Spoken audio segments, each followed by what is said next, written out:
Hello it students. Last time हम लोगों ने हेट्रोसाइक्लिक में नॉमेनक्लेचर में पार्ट 1 करा था, जिसमें मैंने आप लोगों को उसके अंदर प्रीफिक्स सफिक्स के बारे में बताया था और एक हम लोगों ने टेबल बनाई थी जिसमें रिंग साइज के अकॉर्डिंग अनसेचुरेटेड और सेचुरेटेड रिंग के लिए कौन सी स्टेम यूज करी जाएगी उसके अंदर बात करी थी।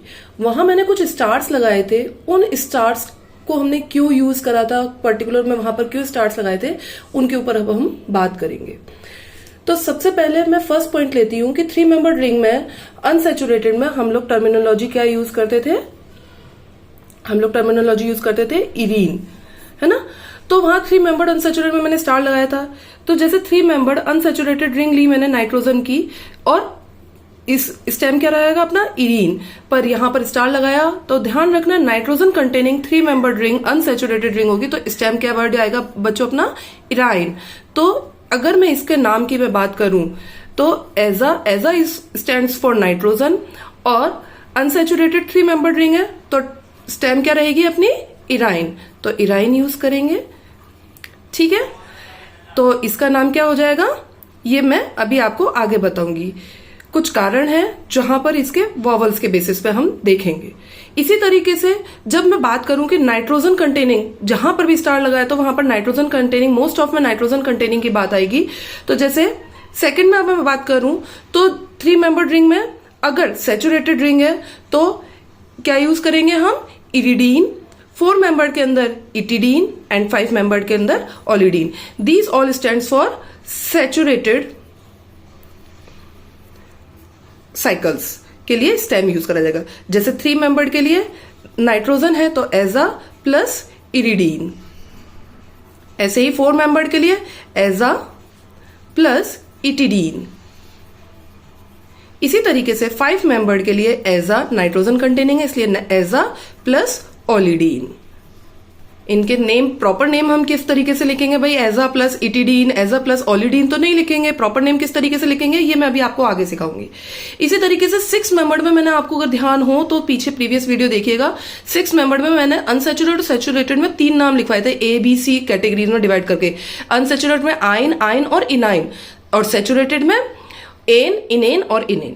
तो यहां पर हम हेट्रो एटम जो 6 मेंबर्ड रिंग में होंगे चाहे सेचुरेटेड में हो चाहे अनसेचुरेटेड में हो, उनको हम लोगों ने जो 3 पार्ट्स में क्लासिफाई करा था ए बी और सी, तो वहां किसके लिए कौन सा स्टेम यूज करेंगे वो हेट्रो एटम के ऊपर डिपेंड करेगा। अगर रिंग के अंदर लगा हुआ hetero atom oxygen, sulphur, selenium, bismuth या फिर मरकरी हो तो हम अनसेचुरेटेड के लिए आइन और सेचुरेटेड के लिए एन यूज करेंगे। इसी तरीके से बी कैटेगरी में कौन से आ जाएंगे हेट्रो एटम अपने नाइट्रोजन, सिलिकॉन, जर्मेनियम, टिन और लेड। इसी तरीके से सी कैटेगरी में बच्चों अपना आएगा बोरोन, फास्फोरस, आर्सेनिक एंड।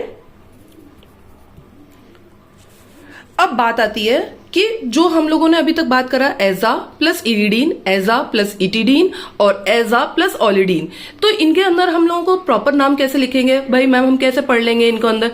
तो यहां मैंने ऊपर भी बात करा था वॉवल्स के ऊपर डिपेंड करेगा, तो वॉवल ड्रॉप करा जाता है। अब बात आई कि कहीं तो वॉवल अपना ड्रॉप होगा, कहीं वॉवल ड्रॉप नहीं होगा। तो बात कहां आएगी कि ड्रॉप कब होगा, कि जब हम कोई भी हेट्रो एटम लिखेंगे और उसके लास्ट में अगर अपना वॉवल आएगा, उसके लास्ट में वॉवल आएगा प्लस स्टेम जो यूज कर रहे हैं हम और स्टेम की स्टार्टिंग भी अगर वॉवल से हो रही है तो यहां अपना वॉवल क्या होगा, ड्रॉप हो जाएगा। बट अगर अपने हेट्रो एटम एक से ज्यादा हैं तो हम क्या यूज करेंगे, टर्मिनल में यूज करेंगे, जैसे कि टेट्रा है ना, डाई। तो वहां पर जब डाई या टेट्रा टर्मिनोलॉजी यूज करते हैं हम लोग, डाई या टेट्रा टर्मिनोलॉजी, तो देखो बच्चों लास्ट में यहां पर भी वॉवल्स आए हैं पर इन कंडीशंस में वॉवल अपना ड्रॉप नहीं करा जाता। कहां ड्रॉप करा जाएगा, हेट्रो एटम का वॉवल हो और स्टेम की वॉवल से स्टार्टिंग हो तब तो हम वॉवल ड्रॉप करेंगे। पर अगर हेट्रो एटम अपने एक से ज्यादा हो तो जब वहां पर उनकी न्यूमेरिकल टर्मिनोलॉजीज देंगे डाई, टेट्रा, ट्राई, तो यहां पर डाई एजा, टेट्रा एजा या टेट्रा ऑक्सा, इस तरीके से अगर हम यूज करेंगे तो यहां पर हम वॉवल ड्रॉप नहीं करेंगे। ठीक, वॉवल केवल कहां ड्रॉप करा जाएगा, हेट्रो एटम और स्टेम अगर दोनों ही इसके लास्ट में और स्टेम की स्टार्टिंग में वॉवल है तो ही वॉवल अपना एक वॉवल ड्रॉप होगा, second one as it is रहेगा। फिफ्थ अपना पॉइंट यहां पर क्या रहता है, ये थोड़ा मोस्ट इंपॉर्टेंट है। अगर मैं यहां पर बात करूं कि 6 मेंबर्ड रिंग है, ऑक्सीजन कंटेनिंग है, अनसैचुरेटेड रिंग है, तो क्या नाम होना चाहिए, ऑक्सा प्लस आइन। अब बच्चों देखो, ये भी वॉवल है, हेट्रोएटम की एंडिंग वॉवल से, स्टेम की स्टार्टिंग वॉवल से, तो एक वॉवल ड्रॉप हो जाएगा और इसका नाम क्या आएगा, ऑक्साइन। अब बात आई कि मैम इसका नाम तो ऑक्साइन होना चाहिए था, जो अपन ने रूल्स एंड रेगुलेशंस पढ़े, बट यहां पर ये स्पेशल केस है या एक्सेप्शनल मान लें, तो यहां हम इसको ऑक्साइन वर्ड यूज नहीं करते। यहां क्यों नहीं करेंगे, वो उसकी बात मैं आगे बात बताती हूं। इसको हम क्या बोलते हैं, पाइरेन बोलते हैं। क्या बोलते हैं बच्चों, पाइरेन बोलते हैं। अब बात है कि इसके लिए ऑक्साइन क्यों नहीं यूज किया, तो बच्चों यहां जो मेरा दूसरा कंपाउंड है, इसका नाम क्या है, इसका अगर मैं नॉर्मल ट्राइबल नेम यूज करते हैं, इसके लिए हम ट्राइबल नेम जो यूज करते हैं वो करते हैं ऑक्साइन। अब बात है कि मैम इसका वैसे नाम क्या रहेगा, तो इसका नाम रहेगा बेटा 8 हाइड्रोक्सी क्विनोलिन। इसके लिए हम ऑक्साइन यूज करते हैं, इसलिए पाइरेन के लिए हम ऑक्साइन का यूज हैंड्स विडमैन के अकॉर्डिंग यूज नहीं करेंगे। अब बात आती है कि इससे पहले लास्ट 6 पॉइंट से पहले हम बाकी के इनके नाम देखते हैं। जैसे एजा प्लस इरीन था, तो इसका नाम क्या हो जाएगा भाई, लास्ट में भी वॉवल है, स्टार्टिंग भी वॉवल से हो रही है, तो एक वॉवल ड्रॉप हो जाएगा और नाम क्या आ जाएगा, एजीवीन। इसी तरीके से एजा प्लस इरिडीन, तो नाम क्या आ जाएगा, एजीरिडीन। एक वॉवल हम ड्रॉप कर रहे हैं, हेट्रोएटम का वॉवल ड्रॉप कर रहे हैं, एजिटिडीन। इसी तरीके से एजोलिडीन। ठीक है। अब लास्ट मैंने लिखा है लाइन प्रेफरेंस ओवर सिस्टमेटिक। अब प्रेफरेंस ओवर सिस्टमेटिक से क्या होगा, तो आप लोगों ने कुछ टर्मिनोलॉजीज पढ़ी हुई हैं, जैसे पायरोल पढ़ा हुआ है ना, फ्यूरेन पढ़ा है, पायराजोन पढ़ा होगा, सुना होगा।